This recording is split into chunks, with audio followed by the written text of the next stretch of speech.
লাগে না সোনা? এখানে বসলে কি হয়? আর এইখানে বসলে ব্যাঘাতটা লাগে না, সামনে বস।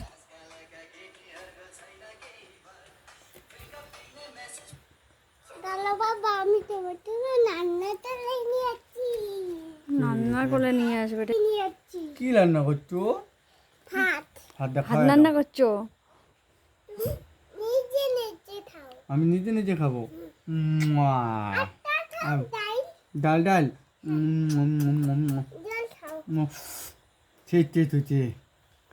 তোমার মেয়ে আরো রান্না করেও খাওয়াইতে পারে?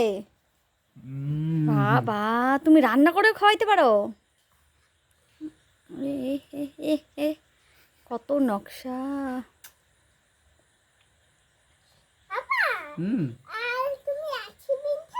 আইসক্রিম খাবো তো।